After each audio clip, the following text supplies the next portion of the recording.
ഇത് കല്ലുമ്മക്കായ. ചില ഭാഗങ്ങളിൽ ഇതിന് കടുക്കാന്ന് പറയും.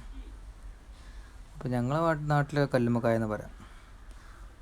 ഇത് തിരൂരടുത്ത് പുറത്തൂർ എന്ന സ്ഥലത്താണുള്ളത്. ഇത് ആദ്യമൊക്കെ കടലിൽ കല്ലിൽ നിന്ന് പറിച്ചെടുക്കുന്ന നമ്മളെ കുട്ടിക്കാലത്തൊക്കെ ഉണ്ടായിരുന്നു.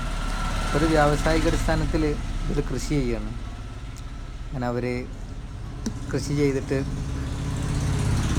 തോണിയിൽ പിടിച്ചു കൊണ്ടിരുന്ന രംഗമാണ് ഇപ്പോൾ നിങ്ങൾ കാണുന്നത്.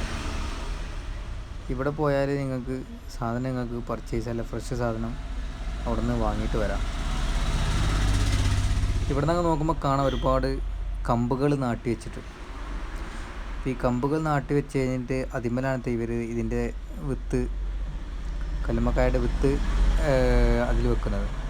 അങ്ങനെ അത് വെച്ച് അത് വലുതാക്കി എടുക്കുന്ന സിസ്റ്റമാണ് ഇവിടെയുള്ളത്.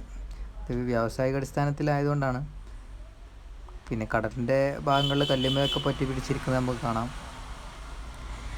ഇത് ഉപ്പുവെള്ളം കയറി കഴിഞ്ഞാൽ ഇത് നഷ്ടപ്പെടുന്നതാണ് ഇവർ പറഞ്ഞത്. അപ്പോൾ അതിന് മുന്നായിട്ട് ഉപ്പുവെള്ളം കയറുന്നതിന് മുന്നായിട്ട് എന്ത് ചെയ്യണം, ഇതെല്ലാം പിടിച്ച് സെയിൽ ചെയ്താലേ ഇവർ ചെയ്തതിൻ്റെ പ്രോഫിറ്റ് കിട്ടുള്ളൂ.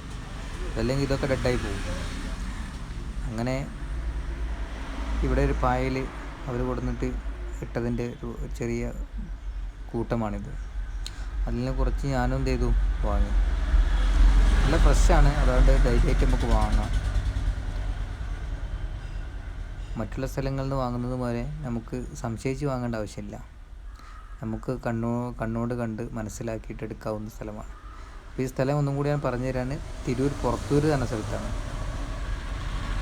അപ്പോൾ ബസ് സൗകര്യമുള്ള സ്ഥലം തന്നെയാണ്. തിരൂരിൽ നിന്ന് ബസ്സൊക്കെ പോകുന്ന സ്ഥലം തന്നെയാണ്. അപ്പോൾ ആർക്കെങ്കിലൊക്കെ വേണമെന്നുണ്ടെങ്കിൽ അവിടെ പോയി കഴിഞ്ഞാൽ നല്ല ഫ്രഷ് സാധനങ്ങൾ കിട്ടും. അങ്ങനെ ഈ കൃഷി രീതിയെക്കുറിച്ച് ചോദിച്ചപ്പോഴാണ് ഒരു കാര്യം മനസ്സിലായത്. ഇവരിത് പഞ്ചായത്തിൽ നിന്ന് പെർമിഷൻ വാങ്ങിയിട്ടാണ് ഈ കാര്യങ്ങൾ ചെയ്യുന്നത്. അപ്പോൾ നമ്മൾ ലീസിന് വാങ്ങുന്നത് പോലെ ഒരു എത്ര ഏരിയ ഒരു പഞ്ചായത്തിൽ പൈസ കൊടുത്തിട്ട് വാങ്ങിയിട്ടാണ് അവർ ചെയ്യുന്നത് എന്നാണ് പറഞ്ഞത്. അപ്പോൾ ഒരുപാട് അധ്വാനമുണ്ട്. നമ്മൾ കാണുന്ന പോലെ സിമ്പിളായിട്ടുള്ള പരിപാടിയല്ല. അപ്പോൾ അധ്വാനമുണ്ട്, അതിനുള്ള പ്രോഫിറ്റ് ഉണ്ട്. അവരൊക്കെ സന്തോഷത്തിലാണ്, പ്രോഫിറ്റ് ഉണ്ട് എന്നാണ് അവർ പറയുന്നത്. അപ്പോൾ ആർക്കെങ്കിലും വേണമെന്നുണ്ടെങ്കിൽ അവിടെ പോയിട്ട് നിങ്ങൾക്ക് പർച്ചേസ്